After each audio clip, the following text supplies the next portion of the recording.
الحمد لله رب العالمين والصلاة والسلام على خاتم النبيين أما بعد فأعوذ بالله من الشيطان الرجيم بسم الله الرحمن الرحيم. Mes chers frères en islam, répétez après moi. Salat wa salam alayka ya Rasulallah wa ala alika wa ashabika ya Habiballah. As-salatu wa salam alayka ya Nabiyallah wa ala alika wa ashabika ya Nurallah. Nawaitu sunnat al-i'tikaf. J'ai fait l'intention de la retraite spirituelle en étant dans la mosquée. Mes chers frères en islam, il y a beaucoup de bienfaits à réciter la salat ala nabi, c'est-à-dire le durud sharif sur le bien-aimé prophète sallallahu ta'ala alayhi wa alihi wa sallam. Il est rapporté dans un hadith que celui qui dit sallallahu ala Muhammad, celui qui dit sallallahu ala Muhammad, a ouvert sur lui 70 portes de rahma, 70 portes de miséricorde. Et Allah Azza wa Jal placera son amour dans le cœur des gens, afin qu'ils ne nourrissent aucune haine envers lui, excepté celui qui a l'hypocrisie dans le cœur. Donc essayons une fois, Inch'Allah, de réciter nous aussi cette formule de salat ala nabi, de durud sharif sur le bien-aimé prophète sallallahu ta'ala alayhi wa sallam. Sallu ala al-habib sallallahu ta'ala ala Muhammad sallallahu alayhi wa alihi wa sallam. Chers frères en islam, Allah Azza wa Jal dit dans le noble Coran: wa allafa bayna qulubihim law anfaqta ma fil ardi jami'an ma allafat bayna qulubihim walakin Allah allafa baynahum innahu azizun hakim. Sadaqallahu al-azim wa sadaqa rasuluhu an-nabiyyul karim. Traduction de Kanzul Irfan. Et il a mis l'affection dans les cœurs des musulmans. Mais si tu avais dépensé tout ce qui est sur terre, tu n'aurais pas pu produire cette affection dans les cœurs. Mais Allah les a unis. En vérité, il est le puissant et sage. Chers frères en islam, c'est une grâce et une faveur immense qu'Allah Azza wa Jal nous ait accordé le mois du Ramadan al-Mubarak. Puis juste après, le jour béni et rempli de joie qu'est le jour de la Eid, alhamdulillah. Tout comme le mois de Ramadan est le mois du pardon et de la miséricorde, le jour béni de la Eid al-Fitr est aussi un jour où l'on doit récolter les miséricordes du Seigneur miséricordieux. Il est rapporté dans un hadith sacré que lorsque le matin de la Eid arrive, Allah Azza wa Jal envoie ses anges innocents dans toutes les villes. Ces anges descendent sur terre et se tiennent dans toutes les rues et tous les chemins, Allahu Akbar, et font cette annonce, écoutez bien: ô Ummah de Muhammad sallallahu alayhi wa sallam, ô communauté de Muhammad sallallahu alayhi wa sallam, allez vers le cours de ce Seigneur miséricordieux, lui qui accorde des bienfaits par bonté et qui accorde une immense récompense en retour. Puis Allah Azza wa Jal s'adresse à ses serviteurs en ces termes: il vous a été ordonné de jeûner pendant la journée, alors vous avez jeûné et avez obéi à votre Seigneur. Recevez donc la récompense de vos bonnes actions. Subhanallah. Puis lorsque les gens ont accompli la prière de la Eid, alors l'annonciateur annonce: retournez dans vos foyers, pardonnez, c'est-à-dire ayant eu la maghfira. Tous vos péchés vous sont pardonnés. En vérité, ce jour est écrit en tant que Yawmul Jaza, c'est-à-dire le jour de la récompense des bonnes actions dans les cieux. Allahu Akbar. Chers frères en islam, le jour de la Eid, il est important de réaliser une action particulière. Bien qu'elle soit considérée comme mustahab, c'est-à-dire qu'elle n'est pas fard, elle n'est pas wajib, elle n'est pas obligatoire, mais elle est conseillée. Et son importance et ses bienfaits sont immenses. De quoi s'agit-il? De prendre le temps de visiter ses proches, de prendre le temps de visiter les membres de sa famille, de prendre le temps de visiter ses frères en islam. Pourquoi faire? Pour leur rendre le cœur heureux, pour faire preuve de bienveillance envers eux.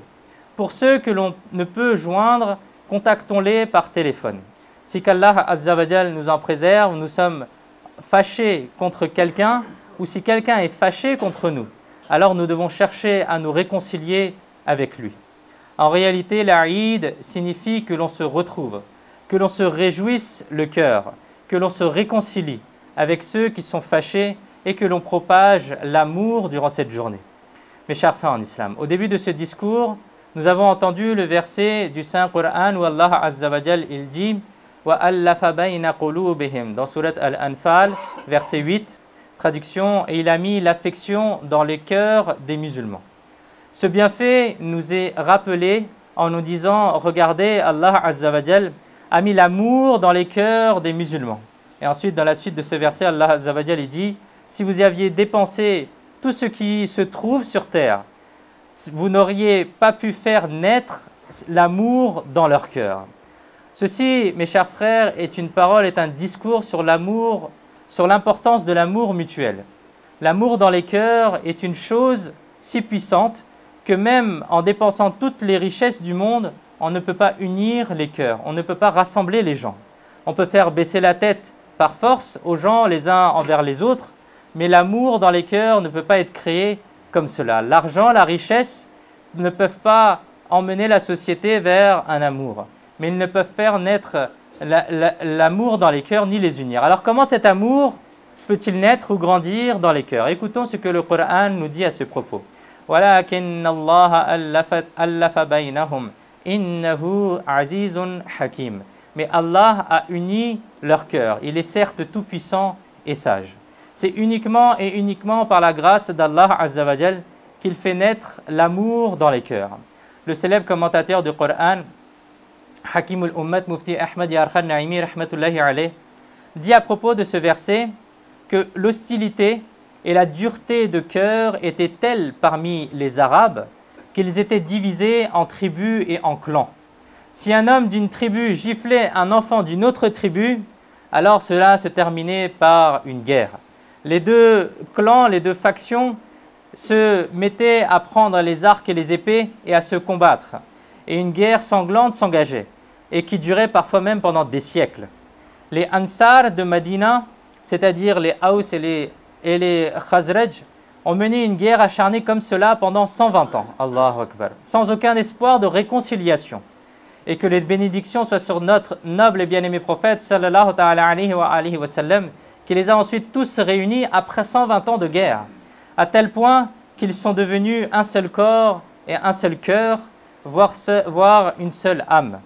Ce verset, mes chers frères, mentionne ce miracle du bien-aimé prophète, sallallahu ta'ala alayhi wa sallam, que au bien-aimé, sallallahu ta'ala alayhi wa sallam, les inimitiés, les rancœurs, les distances entre les peuples arabes étaient telles que vous auriez dépensé tous les moyens apparents, toutes les richesses de ce bas monde pour les réconcilier, cela n'aurait pas abouti.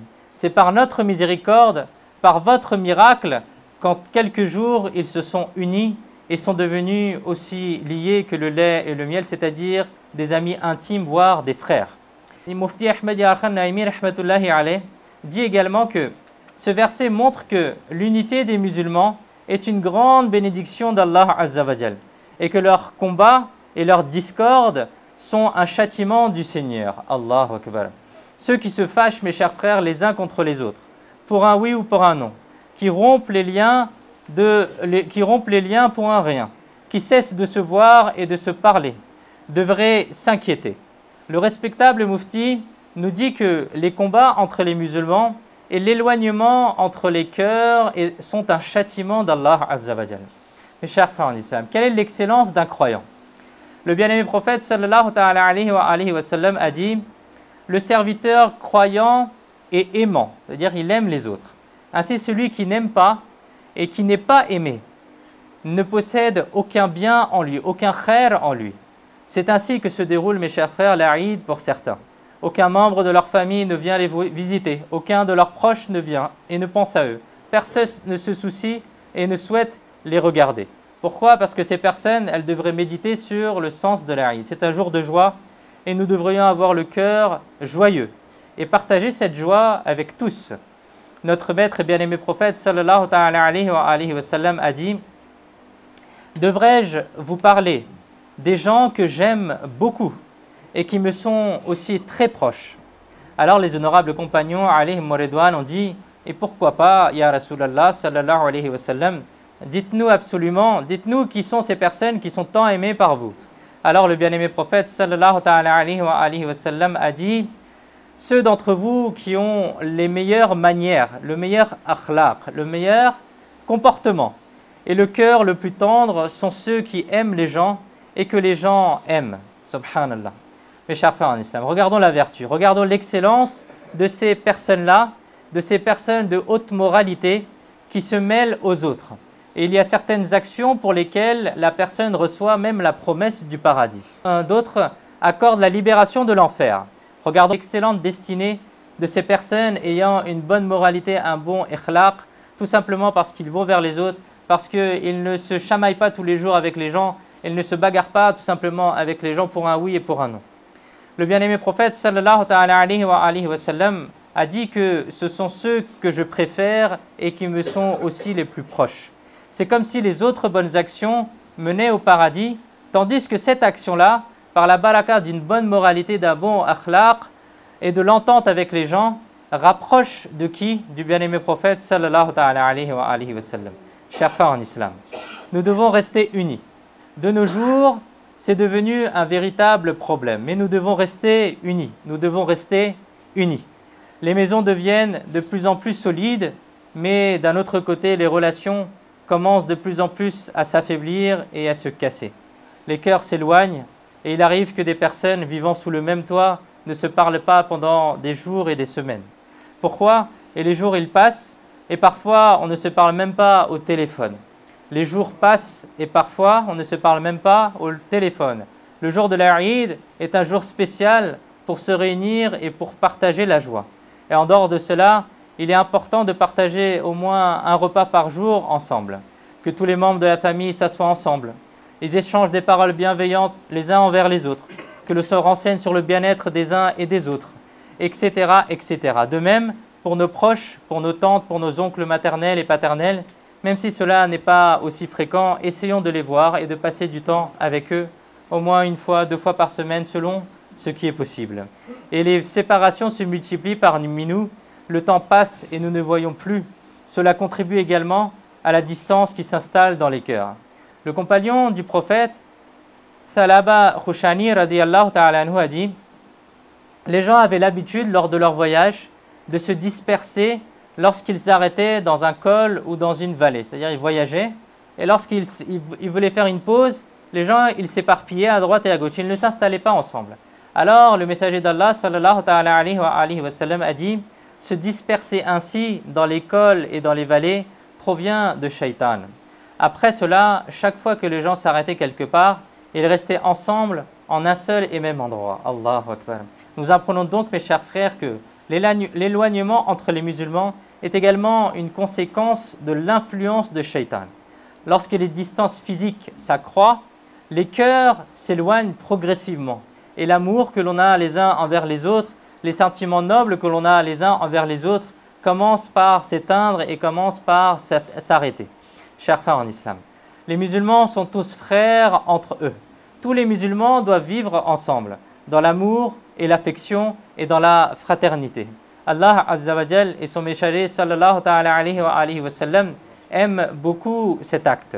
En effet, le bien-aimé prophète sallallahu alayhi wa sallam a dit: le jour du jugement, Allah Azza wa Jal dira: où sont ceux qui s'aimaient par égard pour mon Jalal, ou ceux qui s'aimaient par égard pour ma majesté? Aujourd'hui, c'est-à-dire le jour du jugement, alors qu'il n'y a d'autre ombre que celle de mon arsh, de mon trône, je leur donnerai place à l'ombre de mon arsh, à l'ombre de mon trône. Allah Akbar. Ceux qui s'aimaient pourquoi? Simplement pour la majesté d'Allah, pour l'amour d'Allah, ils s'aimaient entre eux.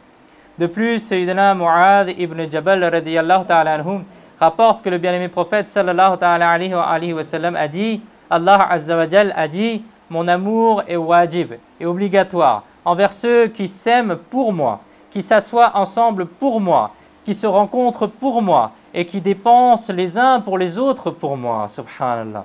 Chers frères en islam, nous apprenons donc que celui qui, pour obtenir l'agrément d'Allah Azza wa Jal, aime ses parents, aime ses frères, aime ses sœurs, aime sa famille, aime ses proches, aime ses amis, etc., les rencontre et leur adresse de bonnes paroles, devient un serviteur aimé d'Allah Azza wa Jal.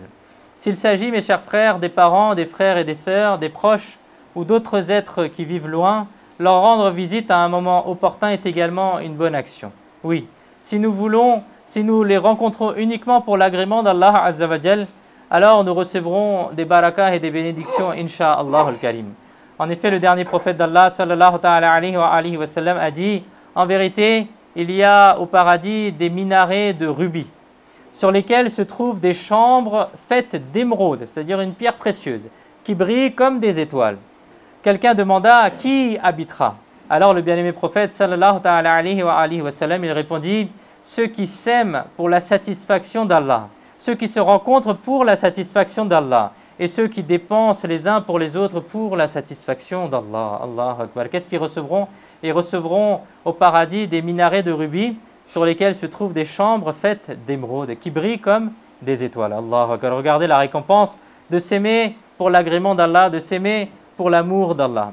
Également, il est dit dans un autre hadith qu'un homme quitta sa maison pour rendre visite à son frère en religion, qui vivait dans un autre village. Allah Azza wa Jal, il plaça un ange sous forme humaine sur son chemin. Alors lorsque l'homme s'approcha de l'ange, ce dernier lui demanda « Où vas-tu » Alors l'homme y répondit « Je vais rendre visite à mon frère en religion dans tel village. » Alors l'ange y demanda « T'a-t-il fait du bien que pour que tu veuilles ainsi le voir? Pourquoi tu vas le voir? Est-ce qu'il t'a rendu un service? Est-ce qu'il t'a fait un bien? Qu'est-ce qu'il t'a fait pour que tu ailles le voir ?» Alors l'homme il répondit « Non, je l'aime pour la satisfaction d'Allah Azza wa Jal. » C'est-à-dire que c'est la seule raison pour laquelle je vais le voir. L'ange dit « En vérité, je suis un ange. Allah Azza wa Jal m'a envoyé te transmettre cette bonne nouvelle. De la même manière que tu aimes ton frère musulman pour la satisfaction d'Allah, Allah Azza wa Jal t'aime de la même manière. Allahu Akbar. » Chers frères en islam, de quelle sorte de mérite il s'agit ici? Ceux qui s'aiment pour la satisfaction d'Allah Azza wa Jal deviennent les bien-aimés d'Allah et sont les personnes les plus aimées du noble et bien-aimé prophète sallallahu ta'ala alayhi wa sallam. Le jour du jugement, ils bénéficieront de l'ombre du arsh, de l'ombre du trône. Et il est très facile de mériter, de telles vertus. Mais parfois, à cause de notre ego, à cause de notre nafs, à cause de cette mauvaise chose que l'on porte dans le cœur, nous ne parvenons pas à les atteindre. Des querelles éclatent entre nous pour des petites choses et on arrête de se parler. Et même pendant les fêtes de l'Aïd, nous ne nous réunissons pas. Nous devons essayer de nous réconcilier, mes chers frères. Allah Azza wa Jal, il dit dans le noble Coran « Wassulhu khayr » dans Surat An-Nisa, verset 128. Et la réconciliation est meilleure. Et la réconciliation est meilleure. Et le sulh, la réconciliation, c'est la meilleure des choses. Mes chers frères en islam, quel est le mérite également d'arrêter les disputes? Parce que parfois certaines personnes elles vont dire « Ouais, mais c'est lui qui m'a fait, c'est lui qui m'a causé du tort, moi je ne vais pas le voir. » Écoutez, Sayyidina Abu Umama radiyallahu ta'ala anhu rapporte que le dernier prophète d'Allah sallallahu ta'ala alayhi wa sallam a dit « Celui qui met fin à une dispute tout en étant sur le haqq, tout en étant sur le vrai. » C'est-à-dire que la personne, elle a quoi? Elle n'est pas dans son tort, elle est dans son droit. Elle réclame son droit. Elle a quelque chose qu'elle demande et qu'elle n'a pas reçu et elle est dans son droit. Celui qui met fin à une dispute tout en étant sur le vrai, je lui garantis une maison sur le bord du paradis. Allahu Akbar. Rapporté dans Abu Daoud. Regardons mes chers frères. Le bien que procure la réconciliation est immense. Par la barakah de cela, le serviteur devient digne du paradis. Mais refuser la réconciliation, rompre les liens, couper les liens de parenté, qu'est-ce que cela apporte? Quel malheur cela attire-t-il? Écoutons cela maintenant. Sayyidina Abu Huraira radiyallahu ta'ala rapporte que vous aviez l'habitude de donner des leçons aux gens. Et un jour, alors que vous recitiez des hadiths, vous avez dit que celui qui rompt les liens familiaux quitte notre assemblée. Celui qui rompt les liens familiaux, qu'il quitte notre assemblée.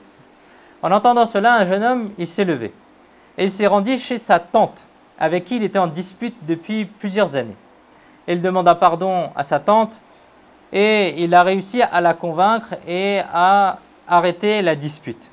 Lorsqu'ils finirent par se réconcilier, sa tante lui dit « Mon fils, va demander à Sayyidina Abu Huraira radiyallahu ta'ala anhu la raison de cette parole, la raison de cette déclaration. Pourquoi est-ce qu'il a dit ceux qui ont cassé des liens de parenté, qu'ils se lèvent d'ici, qu'ils ne s'assoient pas avec nous. Pourquoi est-ce que Sayyidina Abu Huraira radiyallahu ta'ala anhu a dit cela? Alors le jeune homme, il s'exécuta, il alla voir Sayyidina Abu Huraira radiyallahu ta'ala anhu. Et ce dernier lui répondit que j'ai entendu le bien-aimé prophète sallallahu ta'ala alayhi wa sallam dire que la miséricorde d'Allah ne descend pas sur un peuple qui compte parmi lui celui qui rompt les liens familiaux. Allahu Akbar. La miséricorde d'Allah ne descend pas sur un peuple qui compte parmi lui celui qui rompt les liens familiaux. Allah, Allah. Réfléchissons bien à cela, mes chers frères. C'est un compagnon du prophète. Et qu'est-ce que vous dites aux gens? Vous partagez les paroles bénies, c'est-à-dire les ahadiths du bien-aimé prophète sallallahu ta'ala alayhi wa sallam. Si les bénédictions ne descendent pas sur une telle assemblée, alors où pourraient-elles descendre? Mais Sayyidina Abu Huraira radiyallahu ta'ala anhu a craint qu'il n'y ait parmi eux quelqu'un qui brise les liens familiaux et qu'il soit privé de miséricorde à cause de cette personne. Telle est la malédiction, mes chers frères, de celui qui rompt les liens familiaux. Réfléchissons un instant. Comment la bénédiction divine pourrait-elle descendre sur la maison, la rue, le quartier où vit celui qui se coupe de sa famille? Et comment le noble Coran, rempli de miséricorde, pourrait-il trouver sa place dans le cœur de celui qui agit de cette façon-là? C'est pourquoi, mes chers frères, il est de notre devoir de nous repentir sincèrement et d'avoir rompu ces liens familiaux, quelle qu'en soit la raison. Et quelle qu'en soit la raison, appelons ou trouvons un autre moyen de nous réconcilier avec les gens avec lesquels nous sommes en dispute. Le plus grand obstacle, mes chers frères, à la réconciliation est notre nafs, c'est-à-dire que c'est difficile, mais celui qui fait ce pas-là, Inch'Allah, il aura encore plus de dignité en face des gens, il aura encore plus de mérite en face des gens, il aura encore plus de respectabilité et d'honneur en face des gens. C'est simplement une question de passer au-delà de son ego et essayer d'aller se réconcilier avec les gens. Et alors mettons cela de côté, essayons d'oublier notre nafs et de passer par-dessus cela. Peu importe qui a tort, faisons preuve d'humilité et tendons la main et Inch'Allah al-Karim, nous en recevrons la récompense. Lorsqu'il s'agit, mes chers frères, de renouer les liens, et c'est ce que je disais tout à l'heure, les conflits et les ressentiments, les gens se plaignent souvent en disant « mais un tel il a fait ça, et il m'a blessé, il a été injuste envers moi. Comment pourrais-je oublier mes souffrances et comment pourrais-je lui pardonner ?» Alors mes chers frères en islam, posons-nous une question. On dit qu'un tel nous a fait beaucoup de mal, qu'il nous a infligé de nombreuses injustices. Dites-moi, est-ce que quelqu'un vous a jeté dans un puits? Est-ce qu'à cause de vous, vous avez été séparés de vos parents? Est-ce qu'à cause de lui, vous avez été vendu comme un esclave? Est-ce qu'à cause de lui, vous avez été injustement emprisonné? Tout cela, mes chers frères, ce sont les frères de Sayyidina Yusuf alayhi salam qui vont se faire subir cela. Et pourtant, lorsque ces frères sont venus se présenter devant Sayyidina Yusuf alayhi salam, qu'est-ce que vous avez dit? Vous avez répondu qu'aucun blâme ne pèse sur vous aujourd'hui. Allahu Akbar. Les frères de Sayyidina Yusuf alayhi salam se sont repentis, ont fait tawbah. Et ils étaient tous les fils d'un prophète, Sayyidina Yaqub alayhi salam. Et ils étaient tous des pieux serviteurs d'Allah. Mais réfléchissons à la manière dont ils vous ont fait souffrir. Un coup dans un puits, un coup vendu en tant qu'esclave, un coup ceci, un coup cela. Et malgré ça, Sayyidina Yusuf alayhi salam les a tous pardonnés. Malgré cela, regardons le caractère parfait de Sayyidina Yusuf alayhi salam. Lorsqu'ils se sont présentés, les frères se sont présentés, Sayyidina Yusuf alayhi salam était le roi d'Égypte. Vous aviez le pouvoir. Si vous vouliez, vous auriez pu condamner tous vos frères et les condamner de manière exemplaire. Mais vous n'avez pas fait cela. Mes chers frères en islam, des relations heureuses sont essentielles au maintien de la paix et de la tranquillité au sein de la société, au sein de nos familles, au sein de nos foyers. Il est primordial d'éviter les rancœurs et les inimités personnelles. De même, si nous souhaitons que nos foyers et notre société deviennent des berceaux de paix et que nous soyons libérés des conflits et des disputes, nous devons alors nous abstenir de toute immoralité et mettre en pratique les recettes pour accroître l'amour entre nous. Par exemple, s'échanger des cadeaux, ça augmente l'amour entre nous. Prendre l'initiative de faire le salam en premier, ça évite à la personne d'avoir de l'inimité, de la rancœur dans le cœur. Partager les joies et les peines des uns et des autres. S'inviter et accepter les invitations de l'autre. Prendre des nouvelles en cas de maladie. Féliciter pour les bonnes nouvelles. Se rendre visite régulièrement. et apporter son aide dans les moments difficiles, donner des bons conseils, prendre l'initiative de la réconciliation, ne pas ressasser les amertumes du passé, pardonner les erreurs de l'autre, parce que chacun peut faire des erreurs, et faire preuve de respect, faire preuve de compassion envers les enfants, etc., etc. Si nous adoptons de bonnes habitudes, alors, Inch'Allah al-Karim, une société exemplaire verra le jour. Par conséquent, mes chers frères, nous devons aussi faire preuve de courage. Aujourd'hui même, mettons notre ego de côté. Acceptons d'être patients. Acceptons la patience nécessaire et mettons fin aux disputes. Avançons vers la réconciliation et Inch'Allah al-Karim, les bienfaits de ce bas monde et de l'au-delà nous seront accordés. Qu'Allah Azza wa Jal nous donne la force d'agir. Amin. Bijahi khatam al-nabiyyin sallallahu ta'ala alayhi wa alihi wa sallam. Sallu ala al-habib sallallahu ta'ala ala Muhammad sallallahu alayhi wa alihi wa sallam. Pour ceux qui n'ont pas encore donné la zakat ou le fitr, il est important de la donner. Dans certains fiqh, il faut la donner même avant la prière de la Eid. Donc pour ceux qui ne l'ont pas encore donné, je pense qu'il y a des boîtes. Et sinon, vous le donnez devant l'imam ou au responsable, Inch'Allah, ils le mettront dans la boîte. Jazakallah khair.